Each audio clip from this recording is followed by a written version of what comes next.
সুপ্রিয় দর্শক মণ্ডলী, আসসালামু আলাইকুম। দেশে এবং দেশের বাইরে যে যেখান থেকে শুনছেন, আশা করি ভালো আছেন, সুস্থ আছেন, নিরাপদে আছেন। আমি অ্যাডভোকেট মোহাম্মদ বেলায়েত হোসেন। আমার আইন বিষয়ক চ্যানেল লিগ্যাল নলেজে আপনাদের সবাইকে জানাই সুস্বাগতম। ভিউয়ার্স, লিগ্যাল নলেজ বেসিক্যালি একটি অলাভজনক আইনি সেবা প্রদানকারী চ্যানেল। এই চ্যানেলের মূল মিশন এবং ভিশন হল আইনি পরামর্শ সাধারণ মানুষের কাছে পৌঁছে দেওয়া। ভিউয়ার্স, লিগ্যাল নলেজের ধারাবাহিক আলোচনায় আজকে যে টপিকটি নিয়ে আলোচনা করব তা আপনাদের জন্য খুবই ইনফরমেটিভ হতে চলেছে। সো ভিডিওটি স্কিপ্ট না করে সম্পূর্ণটি দেখার জন্য রিকোয়েস্ট করছি। আরও রিকোয়েস্ট করছি, চ্যানেলে যারা নতুন, চ্যানেলটি লাইক, শেয়ার, কমেন্টস এবং সাবস্ক্রাইব করে পাশে থাকা বেল আইকনটি প্রেস করে দিন, যাতে পরবর্তী ভিডিওর নোটিফিকেশনটি খুব সহজেই পেয়ে যান। সো আর সময় নষ্ট না করে শুরু করা যাক। Let's get started. জাল দলিল চেনার 9 উপায়। জমি কেনাবেচা করার ক্ষেত্রে সাবধান না হলে পরবর্তীতে দীর্ঘদিন ভুগতে হয়। এমন বহু মানুষ রয়েছে জমি কেনাবেচার ক্ষেত্রে আসল দলিল চিনতে না পারায় ঝামেলায় পড়েন। এজন্য দলিল চেনা খুবই জরুরি। আজকে প্রতিবেদনে থাকছে কিভাবে চেনা যাবে জাল দলিল। জাল দলিল চেনার উপায়। 1 নম্বরে ভলিউমের তথ্য। সাব রেজিস্ট্রি অফিসে দলিলের প্রকৃতি অনুযায়ী 4টি রেজিস্টার বা ভলিউমে লেখা হয়ে থাকে। কোনো দলিল নিয়ে সন্দেহ হলে রেজিস্ট্রি অফিসে সংরক্ষণ করা দলিলের সাল মিলিয়ে দেখতে হবে। এজন্য নির্দিষ্টভাবে দরখাস্ত করতে হবে, এতে দলিলটির যাবতীয় তথ্য দিতে হবে। 2 নম্বরে স্বাক্ষর যাচাই। অনেক সময় স্বাক্ষর জালিয়াতি করে দলিলদাতা বা গ্রহীতার সাজা হয়।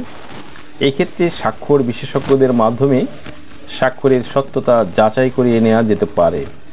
এছাড়া ভূমি অফিস থেকে বিভিন্ন সিল পরীক্ষা করেও জালিয়াতি নির্ণয় করা যায়। খেয়াল রাখতে হবে, অনেক আগের দলিলে আগের চিহ্নিত কিছু সিল ব্যবহারই থাকে।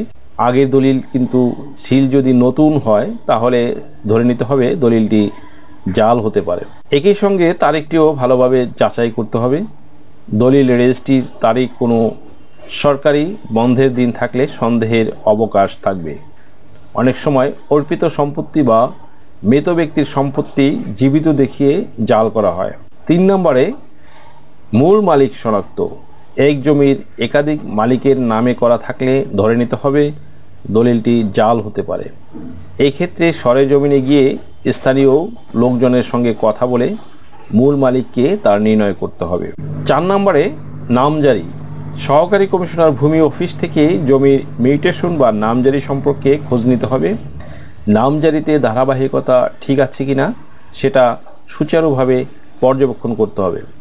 যদি দেখা যায় সিএস জরিপের সঙ্গে বিক্রেতার খতিয়ানের কোনো গরমিল আছে, তাহলে বুঝতে হবে কোনো জটিলতা আছে। সবচেয়ে গুরুত্বপূর্ণ হচ্ছে জরিপ খতিয়ানে জমির পরিমাণ পরবর্তী সময়ে যতবার বিক্রি হয়েছে তার সঙ্গে জমির পরিমাণ মিল আছে কিনা তা যাচাই করে দেখা।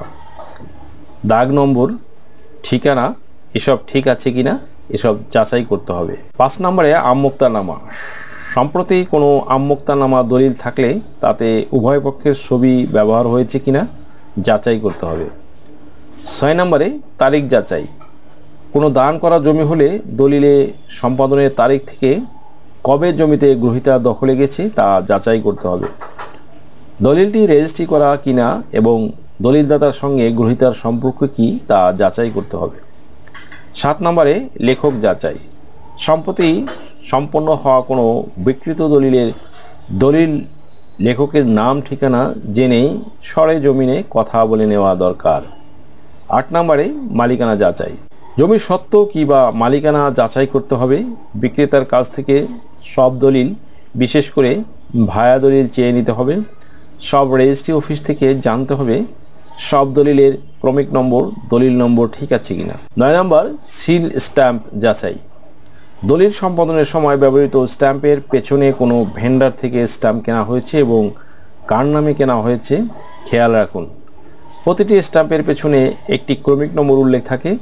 এই নম্বরটি ঠিক আছে কিনা প্রয়োজনে স্ট্যাম্প বিক্রেতার সঙ্গে দেখা করে যাচাই করে নিন। ভিউয়ার্স, ভিডিওটি থেকে আশা করি সামান্যতম হলেও উপকৃত হয়েছেন। যদি এই ভিডিওটি আপনাদের সামান্যতম উপকার আসে তাহলে রিকোয়েস্ট করব চ্যানেলটি লাইক, শেয়ার, কমেন্টস এবং সাবস্ক্রাইব করে পাশে থাকা বেল আইকনটি প্রেস করে দিন, যাতে পরবর্তী ভিডিওর নোটিফিকেশনটি খুব সহজেই পেয়ে যান।